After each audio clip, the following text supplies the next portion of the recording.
This is In the Loop. I'm Cody LeGros in for Christian Bryant. And whether you voted early this year or cast your ballot Tuesday, you may have noticed something near your polling station or ballot box known as a poll watcher, someone appointed by a political party to monitor election sites, keep track of turnout, and make sure their party had a fair chance of winning. It's not a new feature in U.S. elections, but as you might have expected, it's a role that's gotten a lot of extra attention leading up to this year's midterms. Both parties use poll watchers, but there's been a particular focus on recruitment from supporters of former President Trump and Republican Party officials. We have about 30,000 poll watchers already trained.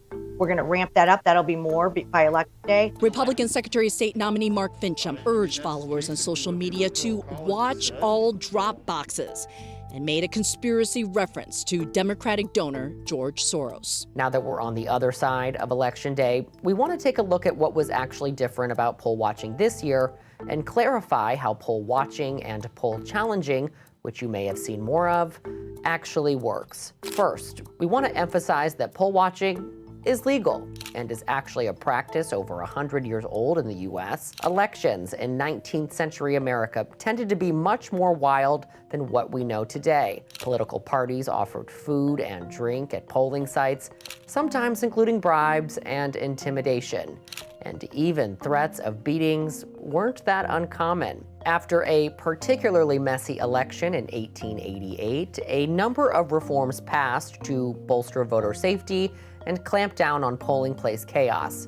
That includes things like secret ballots, distance requirements for campaigners, and now all 50 states have laws that ban poll intimidation. Poll watchers must also follow various requirements and meet qualifications, though those vary state by state. But that was the key dispute going into 2022 midterms. When does overseeing a fair election process turn into voter intimidation? We saw one example of this play out as early voting began in Arizona in mid-October. A pair of armed and masked men in tactical gear guarded ballot drop boxes. They're part of Clean Election USA, a group that identifies as an election monitoring organization. A U.S. District Court judge, one that was appointed by former President Trump, issued a restraining order to the group to stay away, and that they could not openly carry weapons. But aside from a few minor incidents involving poll watchers, this year's primaries were largely uneventful from a poll watching perspective, even in states that seem to be the focus of poll watching training, like Michigan. In the Arizona county where the armed men were seen by ballot boxes, the sheriff also reported that not many cases followed. Actually, we've seen what's a hopeful response. I know that there's been a diminished number of, I'll call them poll watchers, is my understanding, and there hasn't been a presence of armed poll watchers. Although no high-profile incidents of voter intimidation like this were reported Tuesday, it's unclear how much the perception of poll watching and intimidation may have complicated voting or even kept voters away. One Reuters Ipsos poll found that 2 in 5 U.S. voters said they were worried about violent threats and intimidation at the polls ahead of the election this year. Many election workers and officials have faced a rise of threats since the 2020 presidential election and either quit or opted not to volunteer this year, contributing to poll worker shortages nationwide. A number of counties held extra training sessions this year for poll workers worried about disruptions or violence from poll watchers. There were also some rule differences for poll watchers this year. In 2021, the New York Times reported Republican state lawmakers in 20 states introduced at least 40 bills that expand the powers and access for poll watchers. A handful passed ahead of the midterms. For example, Texas's Republican-controlled legislature made it harder for poll watchers to be removed. And as the issue of election integrity continues to be a topic on many voters' minds, this debate over restricting voter access and intimidation is sure to continue past this election cycle, even though election fraud in the U.S. has been frequently proven to be extremely rare, and the presidential election results in 2020 have been verified as accurate. We want to remind viewers that legal challenges to the 2020 results failed in state and federal courts, and no evidence of widespread voter fraud has been found by the numerous audits conducted at multiple levels of government by both Democrats and Republicans. Joining us now is a man whose sleep schedule I'm genuinely concerned about, congressional correspondent Nathaniel Reed from Philadelphia, where he's been on the ground covering the election results as they come in. Nate, how's it going? Did you squeeze in a nap?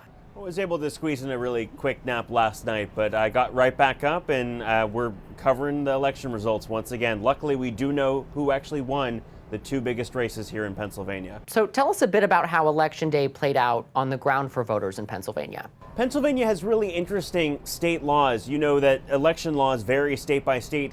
Here, you're allowed to vote early, absentee effectively, for any reason. You can return that vote either by mail or by drop box.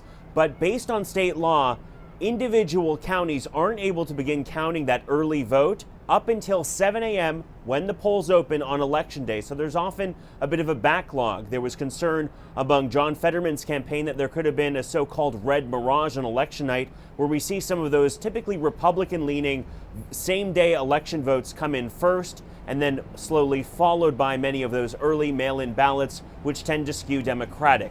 Ultimately, Fetterman was able to maintain a lead as much of the results came back, but that was a concern of the campaign. It was also a concern that this election could last several days, when in fact the AP called the race just 6 hours after polls closed. Yeah, we all remember 2020. It took a few days. We were all at home on the edges of our seats. Did we see any major changes to vote counting since 2020?